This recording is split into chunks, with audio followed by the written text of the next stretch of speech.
홀로 주님께서 우리와 함께 계셔서 이 예배를 받으심을 믿으시면 크게 아멘 하시죠? 아멘.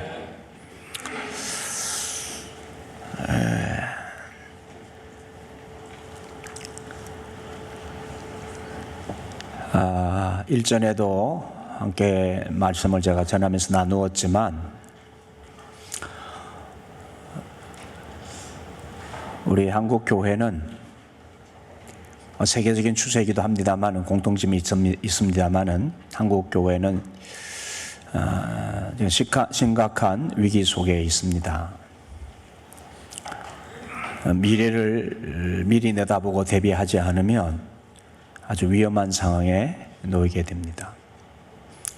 15년 전에 우리 지방의 교회들과 지금 15년 지난 지금의 우리 교회 교인 수가 각 교회마다 50% 급감했습니다. 15년 만에.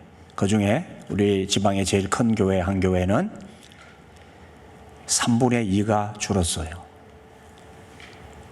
이걸 제가 지난 우리 여성교회에서 우리 교회에서 모일 때에 통계로 제가 내가지고 발표를 하고 말씀을 제가 전하면서 나누었는데 그 자리에 강사로 오셨던 전 감신대 교수이자 지금 은퇴를 얼마 앞두고 있는 목사님, 강사 목사님이 그 예배 끝나고 저한테 그 통계 자료를 좀 줄 수 있냐고. 제가 다른 데 가서 강의할 때 좀 얘기해도 되겠느냐고. 하시라고. 그 자료를 제가 그대로 넘겨드렸어요. 여러분, 앞으로 10년 안에는 10년입니다. 10년. 교회 학교 아이들 10명 모이는 교회가 1명 남습니다. 통계입니다. 통계. 지금 저출산과 더불어서 학교도 문을 닫고 대학도 문을 닫고 교회도 문을 닫는 교회가 급격하게 늘어나게 돼 있어요. 큰 교회로 말할 것도 없고. 아니 우리 큰 교회가 15년 만에 3분의 2가 줄었더라니까요. 앞으로 10년 안에 교회 학교 지금 10명 모이는 교회 학교 1명 남는다고요. 이 10년이에요, 10년. 자, 그 가운데 한국 교회는 왜 이렇게 사회적 신뢰를 잃고 교회 안에 젊은이들조차 교회를 떠나 방황하게 만들고 있는 것일까? 제가 지난 종교개혁줄에 화두를 던졌습니다. 여러 가지 이유가 있고 여러 가지 분석이 있겠지만 교회가 교회다움을 잃어버렸다는 점에 주목을 해야 함을 다시 한번 생각합니다. 교회다움을 회복하기 위해서는 어떻게 해야 할까라는 이 주제를, 이 과제를 가지고 지난 종교개혁기념주일에 나누었던 말씀을 다시 생각하면서 이어서 말씀을 예고했듯이 이어서서 오늘 말씀 전합니다. 국민일보 보도기사입니다. 목회자 단체인 사김과 성김의 부설 연구소인 코디 연구소라는 연구소가 있어요. 이 연구소와 국민일보가 공동 설문조사를 했습니다. 그 내용입니다. 교회 안에 성도들을 향한 설문조사입니다. 작년 11월 10일 날 발표한 거예요. 자, 도표를 좀 보실까요? 설문조사 도표. 잘 보이시는지 모르겠네요. 자, 여기 내가 바라는 이상적 교회상을 물었더니만 예배 중심의 교회가 된다 60% 되어야 한다. 기도 중심의 교회가 되어야 한다 31%. 도덕적인 교회가 되어야 한다 29%. 포용적인 교회가 되어야 한다 25%. 사회 구제에 봉사하는 교회가 되어야 한다 23%. 예배 중심, 기도 중심 교회가 되어야 된다. 현재 한국 교회의 모습은 권위주의적 57%. 권위주의적이라는 것은 교회 구성 자체, 구조 자체가 권위주의적이라는 거예요. 보수적 46%, 전도 중심 26%, 예배 중심 22%다. 넘어가서 반면 한국 교회의 모습은 이상적 교회와 달랐다. 그런데 이 교회의 좀 부정적인 모습들 여론에 대해서 책임이 어디에 있느냐? 책임 소재에 대한 인식이 교회의 책임이 아니다 2%, 교회 책임이 있다 98%, 그중에 모든 교회의 책임이 50%다. 일부 교회의 책임이 48%다. 우리의 문제는 우리의 책임이란 거예요. 알고 있어요. 자, 그러면 기독교 이미지 회복을 위해 시급한 것이 뭐냐? 신앙생활 본질 회복이 52%, 윤리적 삶의 회복 13%, 정치적 편향성 탈피 8%. 가장 중요한 두 개 기둥이 신앙생활 회복 본질을 해야 된다. 본질 회복을 해야 된다. 윤리적 삶의 회복이다. 네. 자, 다음 도표를 보시면 여기에 여러분 좀 주의를 기울이십시오. 다른 교회로 옮길 생각이 있느냐? 신앙생활하는 멤버들에게 물었습니다. 있다. 생각한 적 없다가 67%, 생각한 적 있다가 33%. 그 중에 왜 교회를 옮기겠다고 하느냐? 36%가 설교가 은혜가 안 돼서, 25%가 권위주의적이고 비민주적이어서, 22%가 교인들의 비도덕적 모습 때문에, 20%가 다른 교인들과의 갈등 때문에, 그리고 20%가 교회의 정치적 분위기, 목사의 정치적 설교 때문이다. 그래서 네 가지가 20% 비슷하고 36%가 설교가 은혜가 안 돼서 교회를 옮기겠다는 생각을 했다는 것입니다. 자, 그 다음에 도표를 보시면 여기에 여러분 깊은 생각을 하셔야 됩니다. 기독교 신앙을 버릴 생각이 있다. 연령대별로 설문을 했는데 여기 20대가 전체는 15%, 20대가 32%. 이게 설문 내용이 기독교 신앙을 버릴 생각을 얘기하는 거예요. 자, 20대가 32%, 30대가 19%, 40대가 20%, 50대가 5%, 60대 이상 7%. 50대, 60대는 그렇게 많지 않아요. 신앙 지키겠다 하는데 20대, 30대, 40대가 무려 71%입니다. 20대, 30대, 40대가 그냥 교회를 떠나는 게 아니에요. 기독교 신앙을 버리겠다 생각을 갖고 있는 20, 30, 40대입니다.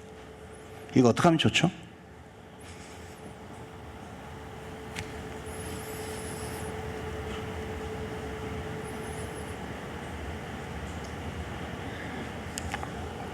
(71%가) 20, 30, 40대. 이런 20, 30, 40대를 그냥 우리 교회 안에 20, 30, 40대 이거 어떻게 하면 좋아요?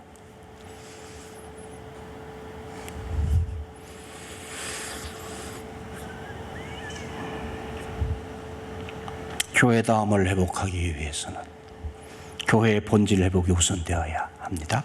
자, 지난 주일에 교회 학교 교사 모임을 가졌는데 모든 교역자들과 교사들이 함께 시청한 동영상 자료입니다. 앞으로 이거 보고 우리가 교회 교육에 대해서 어떻게 해야 되냐, 교회는 어떤 준비를 해야 되느냐 생각을 나누었습니다. 영상 잠깐 보시죠.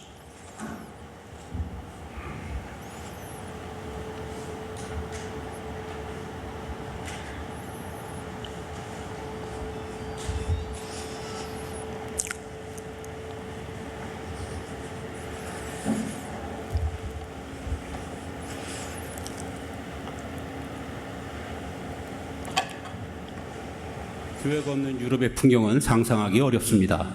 좀 과장해서 말하자면 유럽에선 500년도 안 된 교회는 오래되었다고 치지도 않습니다. 이런 전통 넘치는 교회들이 수십 수백 개씩 들어서 유럽의 도시들을 더욱 고풍스럽게 만들죠. 하지만 오늘날의 유럽의 이 교회들은 점차 해결하기 어려운 무거운 짐이 되어가고 있습니다. 유지하자니 보수비가 너무 많이 들고 방치하자니 도심의 미관과 안전을 해치는 흉물이 되니 말입니다. 유럽에 이런 문제가 생긴 건 신자가 대폭 줄었기 때문입니다. 그래서 이는 단순한 교회의 존폐 문제가 아닙니다. 이를 분석한 미국의 대표적인 전국지인 USA 투데이는 유럽에서 교회가 죽어가고 있다며 더 이상 유럽을 기독교 국가라고 말하기 어려워졌다고 진단하고 있습니다. 오랜 세월 기독교의 중심지였던 유럽에 무슨 일이 일어나고 있는 걸까요? 유럽에선 워낙 오래된 교회가 많다 보니 웬만해선 보호 대상인 유적지로 지정되지도 못합니다. 많은 교회는 전적으로 교인들의 헌금에 달려있죠. 옛날처럼 특정 가문의 전폭적인 후원을 기대할 수 있는 시대도 아니고요. 그런데 교회의 예배 참석자가 고작 노인들 3, 40명뿐인 교회가 수두룩합니다. 인구가 적은 시골로 갈수록 이 문제는 더 심각하죠. 대부분의 이 역사적인 교회 건축물들은 50년마다 대대적인 복원공사가 필요합니다. 이 비용을 감당할 수 없게 된 유럽의 교단들은 교회 건물을 잇따라 민간에 내놓고 있죠. 구글에 잠깐 검색만 해봐도 부동산 중개업소의 매물로 올라온 교회가 수두룩합니다. 성스러운 교회를 거주지로 개조하면 천국을 맛볼 수 있다며 교회 매입을 부추기는 달콤한 광고도 적지 않죠. 매각된 교회는 서점, 카페, 레스토랑, 아파트, 호텔, 유치원, 극장, 박물관 등 다양한 용도로 사용되지만 때론 매우 불경한 장소로 쓰이기도 합니다. 신성시 되던 교회가 하루아침 사이에 나이트클럽이나 스트릿바로 변신하기도 하죠. 독실한 신자들의 비난을 감수하지 않을 수 없을 만큼 유럽의 많은 교회가 다급한 처지라는 뜻입니다. 영국의 성공의 교회는 총 16,000개 정도 됩니다. 이 중 4분의 3이 일종의 문화재인 역사적 건물입니다. 하지만 영국 성공회는 지금 큰 위기를 맞고 있습니다. 교회의 4분의 1 이상이 일요일 예배 참여자가 20명도 안 됩니다. 이미 1980년대부터 30년 동안 9,000개의 교회가 문을 닫았습니다. 이 와중에 스코틀랜드 에든버러에 있는 한 루터 교회는 프랑켄슈타인이라는 술집으로 바뀌었고 브리스톨에 있는 세인트폴 교회는 서커스 훈련학교가 새 주인이 되었습니다. 교회의 높은 천장이 서커스의 딱이었죠. 맨체스터 북쪽의 작은 도시인 클리데루의 한 감리교회는 놀랍게도 이슬람 사원이 되었습니다. 하지만 영국에서는 아직도 1,600개 정도가 신자 없는 교회라 추가적인 폐쇄나 판매가 불가피합니다. 오죽하면 지금 영국은 미국 남부의 침례 교단으로부터 선교 대상지로 지정되어 있습니다. 미국 남부 교회의 영향을 받는 우리나라의 개신교들도 수시로 영국에 선교하러 다니죠. 한때 세계 선교의 중심지였던 영국의 위상을 생각하면 정말 격세지감입니다. 프랑스엔 15,000개의 역사적 교회가 있습니다. 이들 교회는 그나마 정부 보조금으로 버텨나가고 있습니다. 하지만 프랑스에서도 가톨릭 신자들이 급감하고 있습니다. 주일 미사에 참여하는 프랑스 가톨릭 신자들은 10명 중 1명뿐입니다. 이제 프랑스도 성당을 헐거나 혹은 팔거나를 선택해야 하는 한계점에 서 있습니다. 그 경우 당장 5분의 1인 3,000개가 바로 대상이 될 것입니다. 독일 역시 신교, 구교 가릴 것 없이 위기입니다. 지난 20년간 가톨릭 성당은 500개 이상이 문을 닫았습니다. 이 중 3분의 1은 그냥 헐어버렸고 3분의 2는 미술관, 카페, 펍을 운영하는 업체에 팔았습니다. 이 바람에 성직자는 물론 교회 관련 직원의 40%가 해고되었습니다. 개신교도 340개 이상이 폐쇄되었는데 함부르크의 교회는 이슬람 센터가 되었습니다. 2만 개 이상의 교회가 있는 이탈리아에선 적어도 1,000개가 아무도 쓰지 않아 폐허 상태입니다. 로마의 한 중세 성당은 그나마 주인을 새로 맞았는데 사크로의 프로파노, 즉 신성하면서 불경한이란 얄궂은 이름의 레스토랑이 들어섰습니다. 보수적인 가톨릭 국가인 스페인은 신자의 5분의 1만이 미사에 참석하면서 교회가 스케이트보드장, 바, 나이트클럽으로 개조되고 있고 체코는 프라하의 800년 된 성 미카엘 성당을 스트립쇼 업체에 팔아 큰 충격을 주었습니다.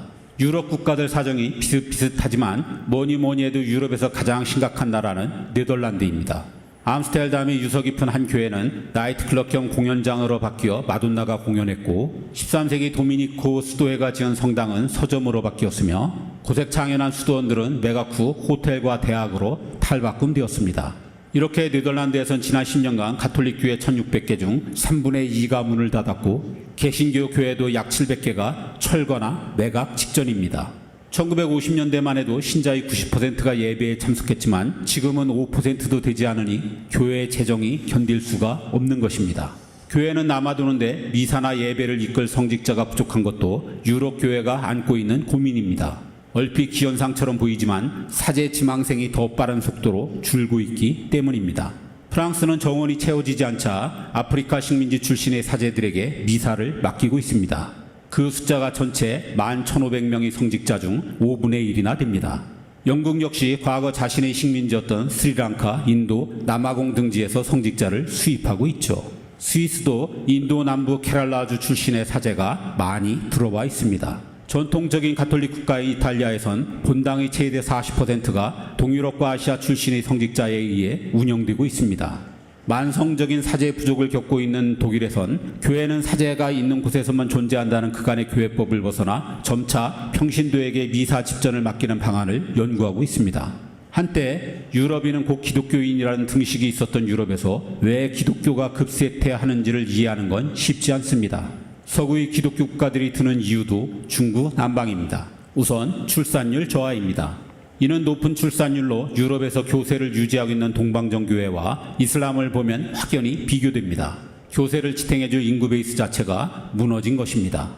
여기에 오랜 세월 기독교 가치관이 퇴보하면서 이혼율이 급상승했죠. 일요일만 되면 다 함께 교회로 향하던 유럽의 전통적인 가족이 해체되면서 소위 모태 신앙도 더는 기대하기 힘들어졌죠. 사람들은 안전하고 편안하며 예측 가능한 환경에서 자라면 훨씬 덜 종교적이 된다고 합니다. 서유럽은 2차 대전 이후 평화와 함께 경제적인 부를 누려왔습니다. 즉, 종교의 효용성이 떨어지는 환경이라고 할 수 있죠. 달라진 국가의 역할 변화도 기독교 쇠퇴의 중요한 요인입니다. 고소득 국가일수록 그리고 복지국가일수록 그 나라의 종교성은 약화된다는 게 연구 결과입니다. 교회가 일정 부분 담당했던 국민의 복지를 국가가 도맡아 하면서 교회로 사람이 몰릴 이유가 줄어든다는 것입니다. 진리로서의 성경의 의문을 제기하게 만드는 과학의 발달과 일반인들의 높아진 교육 수준, 종교에 대한 신뢰도를 떨어뜨리는 잇따른 성추문 스캔들, 교회 대신 자꾸만 야외로 향하게 하는 주 5일제 정착도 한 이유로 꼽힙니다. 이유가 뭐가 됐든 미래에도 유럽에서 기독교가 예전 같은 명성을 갖긴 힘들 것 같습니다. 젊은 층들의 이탈은 더 심하기 때문입니다. 16세에서 29세 사이를 대상으로 한 설문조사 결과 교회 출석은커녕 다수가 아예 신의 존재 자체를 믿지 않고 있습니다. 체코의 91%를 비롯 대부분의 유럽 국가에서 젊은 층은 60% 이상이 무교라고 답했고 이 추세는 점점 더 빨라지고 있죠. 종교가 자신들의 생활에 중요한가를 묻는 또 다른 조사에서도 유럽의 젊은 층들은 단 21%만이 그렇다고 답하고 있습니다. 그래서 영국의 종교 사회학 교수인 스테판 블리번트 같은 사람은 유럽에서 기독교는 100년 내로 사라질 것이라고 말하기도 합니다. 그 정도가 아니더라도 이제 유럽에서 기독교가 삶과 문화의 중심에 서던 시절은 끝나가는 것 같습니다. 이미 세계 선교 단체 선교 기구에서는 한국을 미종족 전도국으로 분류하기 시작했습니다.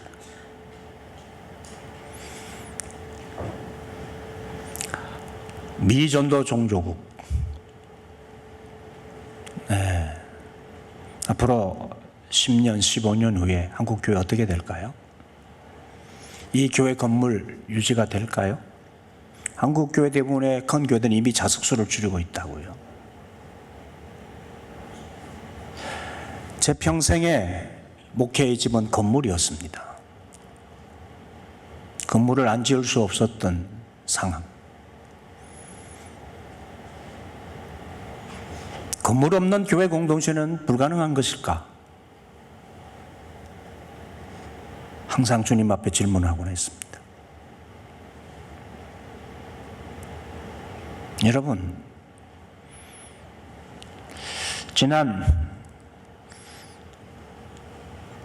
시간에 말씀드렸던 2020년 코로나 시대에 이후로 코로나가 한창 유행하던 때에 한국교회 목사님들이 가장 많이 구독하는 월간지 목회와 신학에서 특집으로 다루었던 코로나 이후 시대의 한국교회라는 주제로 특집을 실었어요. 기사를 제가 소개해드렸죠. 여러분, 오늘 여러분에게 예고해드린 대로 이 기사 내용, 그 중에 한 교회에 대한 이야기, 이거 여러분이 프린트해서 나눠드렸는데 받으셨나요? 읽어보셨나요? 네. 못 받으신 분 혹시 있으신가요? 다 받으셨나요? 좀 나눠드리시죠. 이거 갖다가 우리 안내원들 좀 나눠드리세요. 네.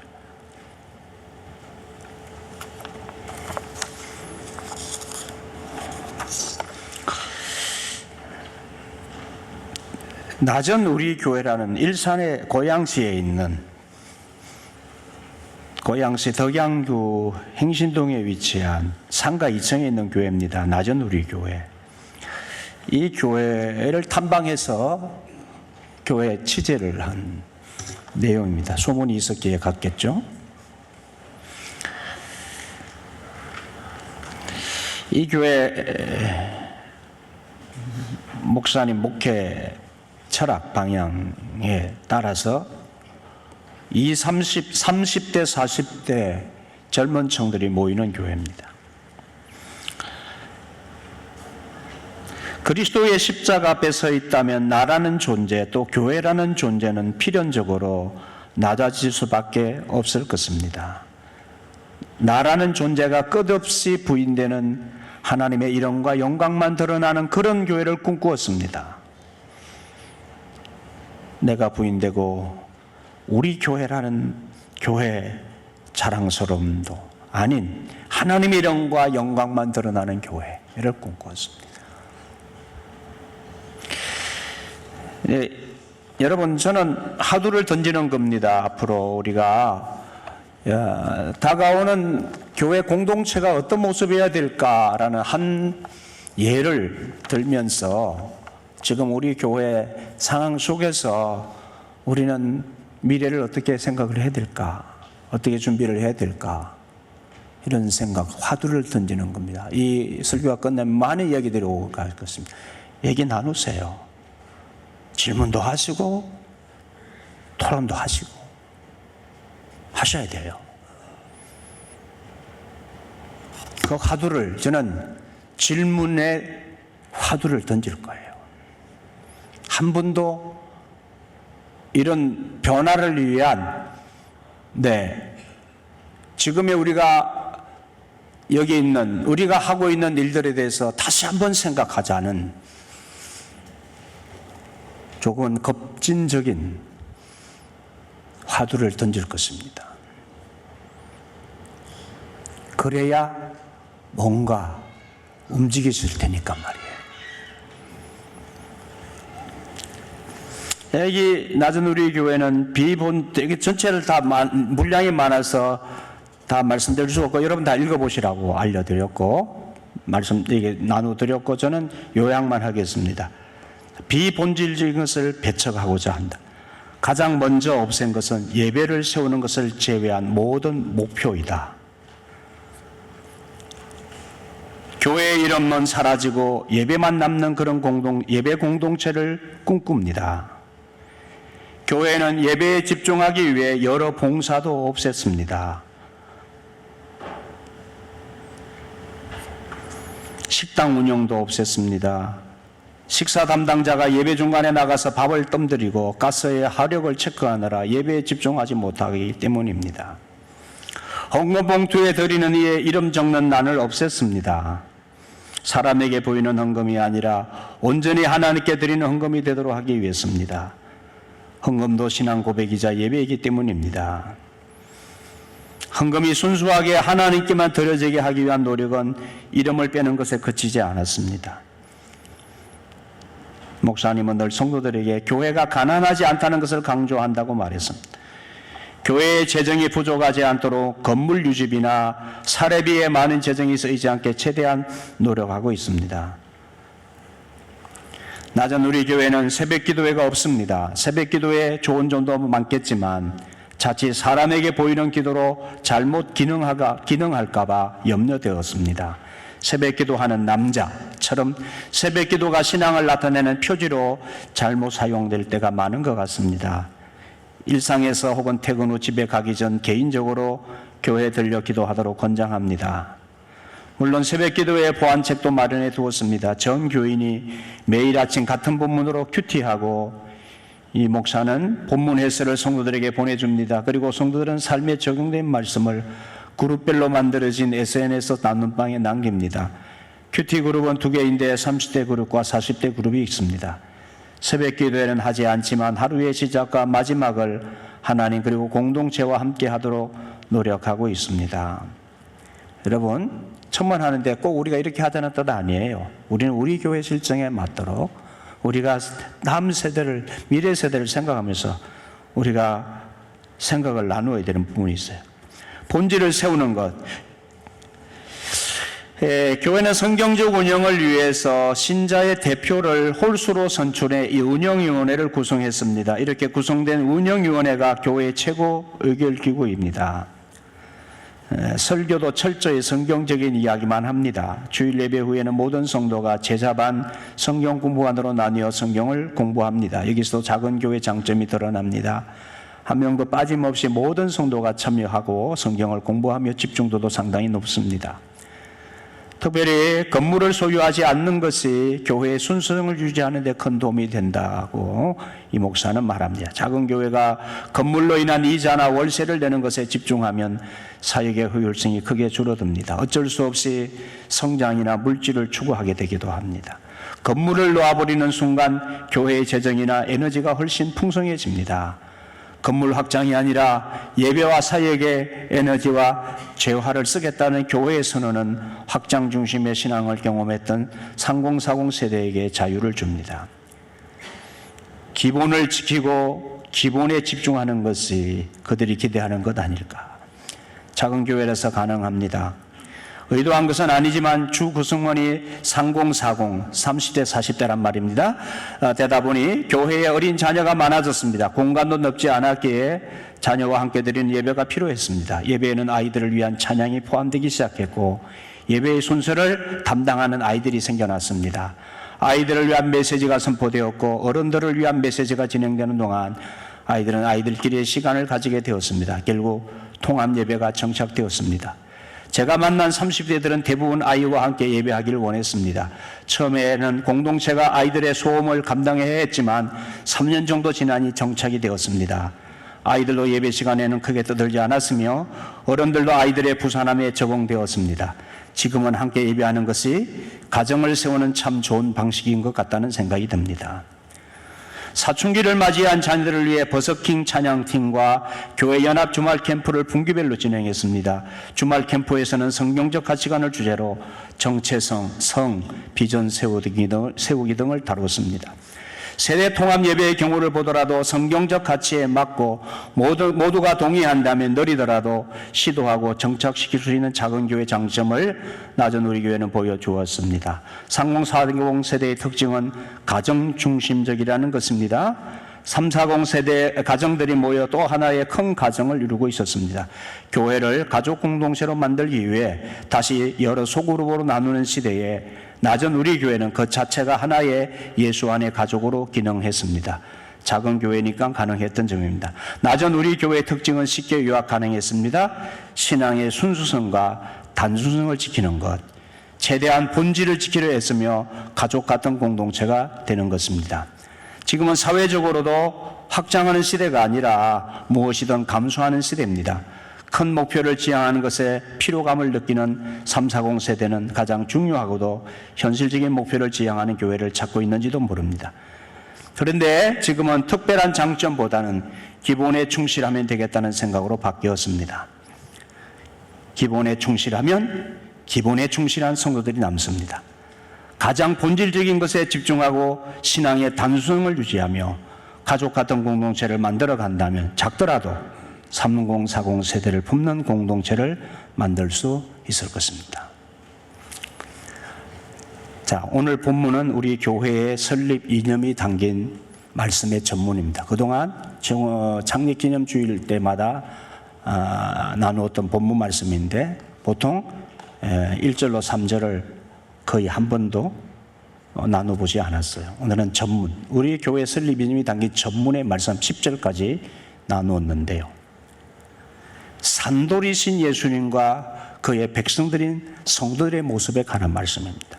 먼저 하나님의 백성들로 구별된 교회 구성원들인 성도들이 어떤 자들인가, 어떤 자들로 자라가는 자들인지에 대해서 말씀하십니다. 1절 3절에서 이렇게 권면합니다. 그러므로 모든 악독과 모든 기만과 외식과 시기와 모든 비방하는 말을 버리고 갓난아기들 같이 순전하고 신령한 젖을 사모하라.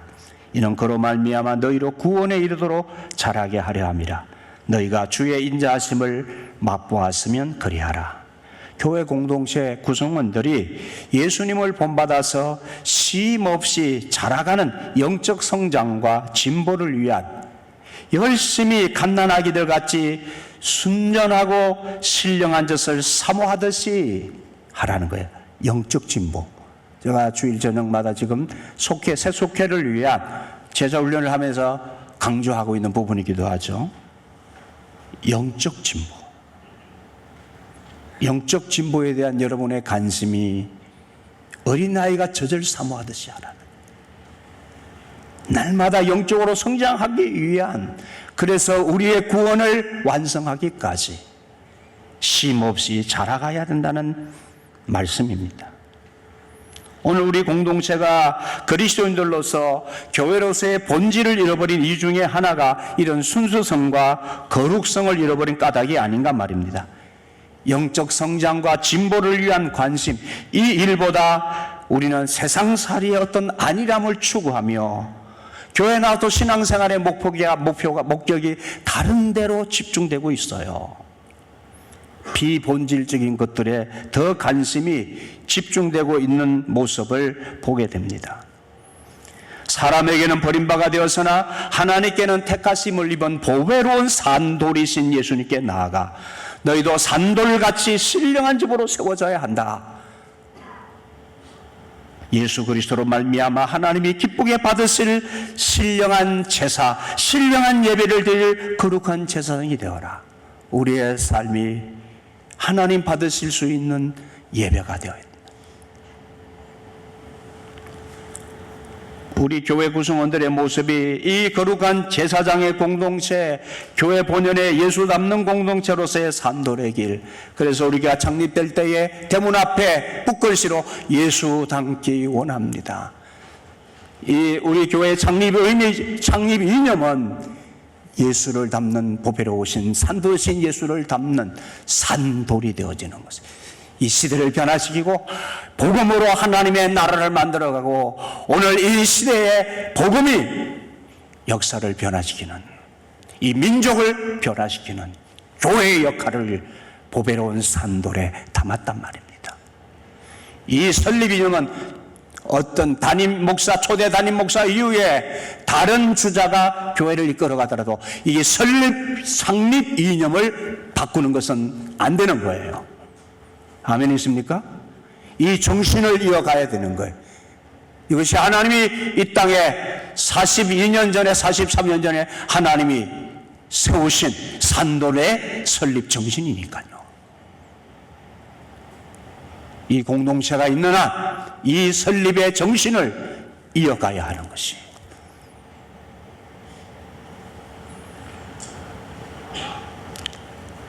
이 정체성을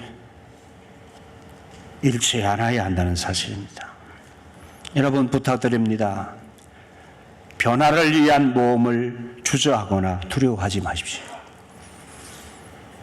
그런데 변화에는 두려움이 있어요. 두려움이 따르게 돼요. 나도 변하고 싶어요. 하지만 그게 기존에 우리가 행했던 일 가지고 누렸던 무언가가 달라지고 없어져야 한다는 의미라면 싫어요. 이런 반응이 나올 수 있어요. 오늘도 설교에 반드시 그런 반응이 이제 나올 겁니다. 사람들은 작은 변화도 거부하고 현재를 그대로 유지하고 싶어하는 어떤 전통, 어떤 지금까지 해온 방안, 그런 것을 그냥 누리고 싶고 유지하고 싶어하는 속성이 있어요. 누구에게나 다 있어요. 변화는 현재 누리는 것, 하고 있는 것을 상실을 의미하기 때문에 그거 놓치고 싶지 않은 마음은 무의식적으로 변화를 거부하면 됩니다. 예를 들면 발이 커져서 신던 신발이 작아진 아이는 새 신발을 거부하고 작아진 신발을 버리지 않으려고 할 수 있습니다. 왜? 발이 클수록 키도 크고 나이도 먹고 점점 성장한다는 것을 거부하는 것입니다. 그 아이에게 성장한다는 것은 동생이 생겨서 엄마 아빠의 유일한 아이로서의 그 특권을 뺏길 수도 있고, 학교에서 평범한 아이로 있게 될 수도 있고, 더 어릴 때처럼 항상 엄마가 곁에 있어주지도 않는다는 것을 알기 때문입니다. 그것을 의미하기 때문이에요. 클수록 잃어버리는 것이 많아진다고 생각합니다.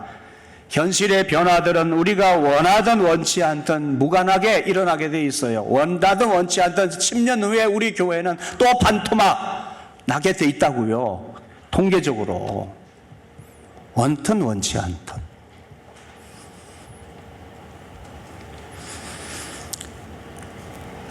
네.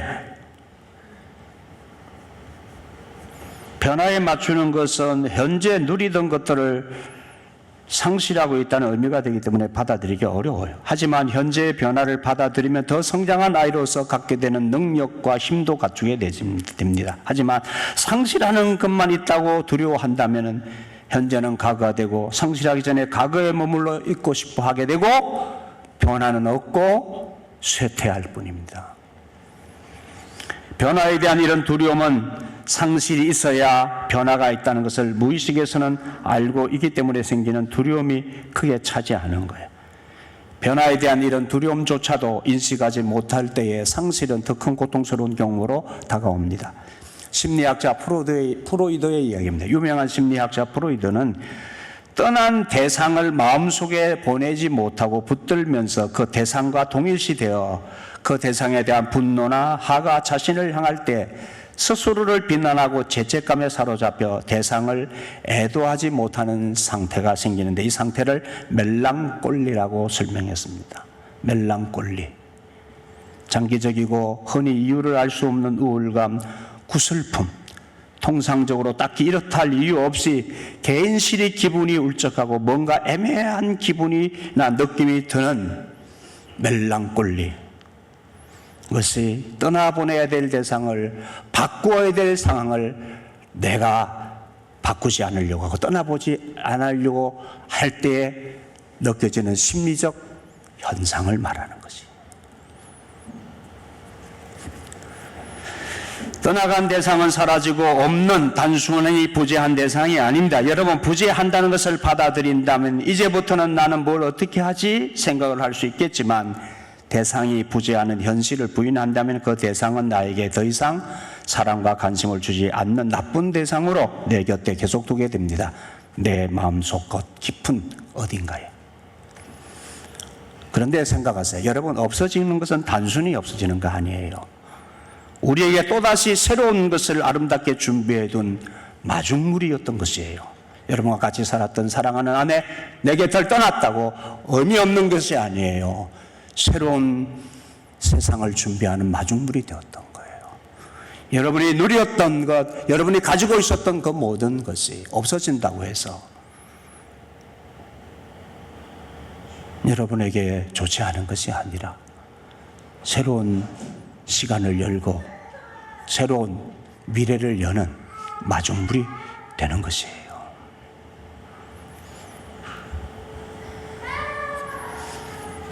주님은 지금 한국교회가 변화를 위한 마지막 기회라고 다시 한번 변화의 기회를 주시고 계심을 알아차려야 할 때입니다. 저는 그 시간의 때가 시침의 때를 지났다고 생각됩니다. 이런 분침과 초침의 때를 지나가고 있다고 느끼고 있습니다. 저만 느끼고 있어야 되겠습니까? 시침의 때는 이미 지났고 분침의 때도 급속히 지나가고 있고 초침의 때를 지금 지나가고 있어요. 느끼십니까? 시간을 놓치면 기회가 사라지고 후회할 일이 곧 닥치게 됩니다. 여러분의 이 건물도 어느 순간 짐이 될 수 있어요. 누구도 쳐다보지 않을 수도 있어요.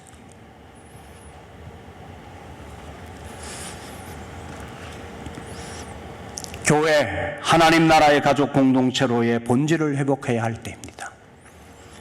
본질 회복을 위한 우리 산돌 가족 공동체를 위하여 내년도 목회계의 골자를 밝힙니다. 지금의 우리 교회의 현실에서는 더욱 필요한 일이야. 여기에 제가 기도 중에 결정했습니다. 기도 중에 결정했고요.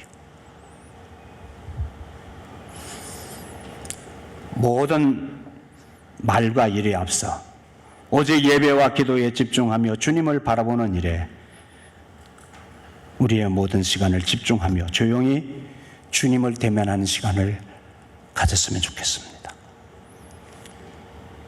여러분, 지금 우리 교회는 말이 너무 많아요.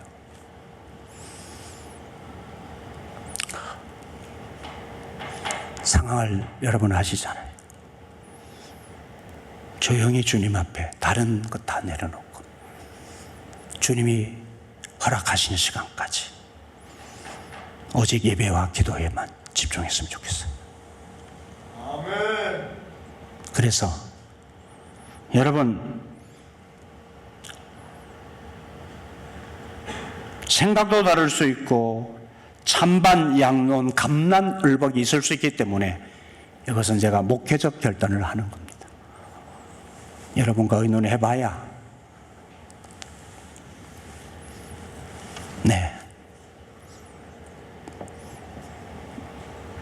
다 나오는 이야기이기 때문에 목회적 결단을 하는 것입니다. 당회 이후에 내년에는 주일날 예배는 1, 2부 예배에서 한 번의 예배로 전환하고자 합니다. 왜냐하면 1부 예배 의미가 없어요.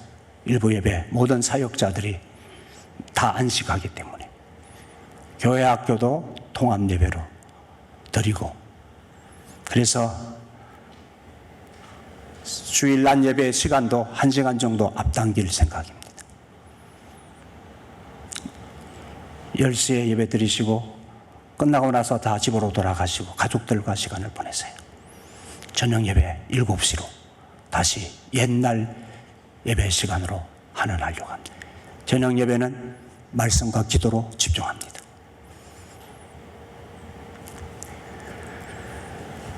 예배와 속회 사역 외의 모든 사역, 기존의 주일 공동 식사 이미 아시고 계시는 분들 계시죠. 제가 김장을 하지 말라고 했기 때문에 주일 공동 식사 하지 않습니다. 가정으로 돌아가셔서 가족과 하십시오. 그리고 교회 공동 식사 대신에 우리가 식사를 꼭 필요로 해야 되는 어떤 상황이 생기면 그때 가서 그 상황 속에서 다시 생각해 보겠습니다. 찬양대로 사역을 내려놓으세요. 안식합니다. 내려놓으십시오. 모든 행사 등도 가급적 축소해서 할 것입니다. 조금의 불편함이나 식사 교제 유익이 큰 것도 압니다.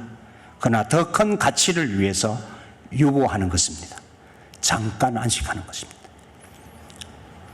예배당과 화장실 청소, 쓰레기함 등 분리수거 정리하는 일, 기타 모든 섬김의 일 등은 해당 임원 각부 부장 등과 협의하여 자원하는 분들이 자발적으로 담당하도록 합니다.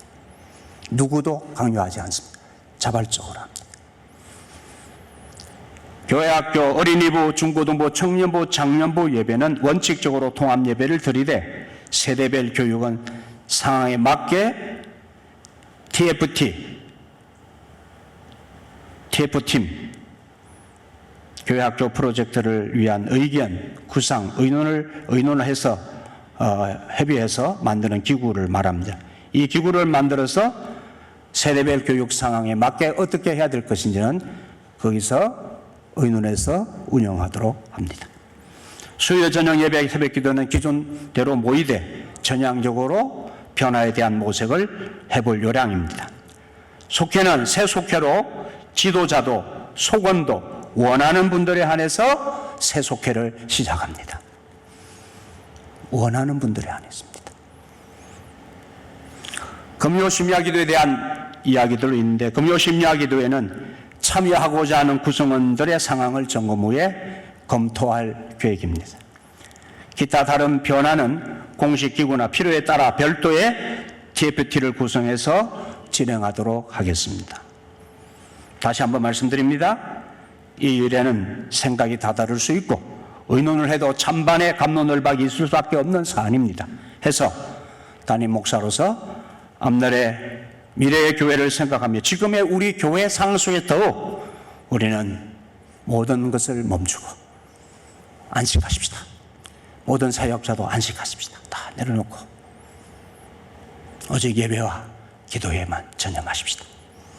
그리고 그 이후에 주님이 허락하시는 시간 안에 다시 미래를 생각하며 그 길을 향해서 새로운 교회 공동체를 향한 하나님 받으시는 아름다운 복음 안에서의 가족 공동체가 어떤 공동체들일까를 생각하면서 고민하는 시간을 여러분 가져보시기 바랍니다. 고민하셔야 됩니다. 우리에게는 고민이 필요한데.